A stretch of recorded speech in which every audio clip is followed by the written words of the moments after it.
খাবার দাবার হচ্ছে একটা শৌখিনতার বিষয়, তাই না? হ্যালো এভরিওয়ান, আসসালামু আলাইকুম।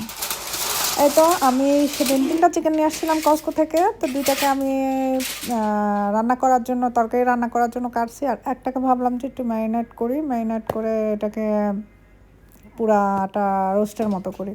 তো রোস্টের মতো করতে যেয়ে দেখা গেছে যে আসলে আমি রোস্টের মতো করি নাই, এটাকে আমি খুবই লাইট গ্রিল করছি।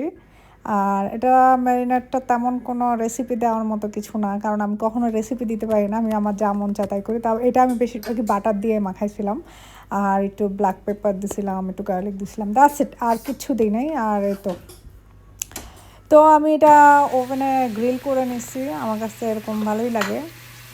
সো এখন বলতে পারেন যে আপনি কি একাই খেয়ে ফেলছেন? না, আমি একা খাই না। এটা এটা আমি আমার আরও 2টা ভাগ্নি, তারপরে বোন, সবাই নিয়ে বসে খাইছি। তো যাই হোক, তারপরে আমি সেদিন পিঠা বানাইছিলাম, চিতই পিঠা। তো ছোটো ছোটো চিতই পিঠাগুলো আছে না, ওগুলো বানাইছিলাম। তো ওগুলো ছিল আমার কাছে, আমি এটারে আবার সকালের নাস্তা খাইলাম মধু দিয়ে। তো এটা ছিল আমার ঘরের অবস্থা আর বইলা লাভ নাই। যাই হোক, এটা আমার এখন মানে আমি যদি সকালে গুছাই, এখন গুছাই, 10-15 আধা ঘন্টা পরে দেখা যায় যে আবার মানে এটার অবস্থা খারাপ হয়ে যায়। তো কিছু করার নাই। তো আমি এরকমই কাজের মধ্যেই থাকি, একটা না একটা কিছু করতেই থাকি যখন যেটা ভাল লাগে। আর আরেকটা ব্যাপার হলো, হ্যাঁ, আমি ইদানিং মানুষের সাথে মিশা বন্ধ করে দিছি। কেন জানেন?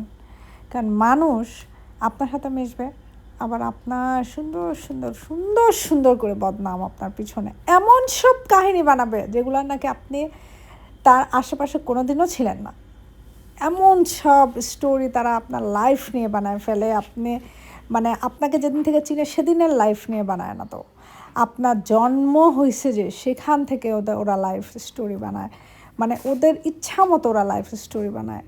তো এই জন্য আমি ভাবলাম যে যেহেতু মানুষের সাথে মিশলে মানুষ আমার লাইফ স্টোরি বানায় ফেলে, তাহলে মানুষের সাথে মিশেই কী করবো?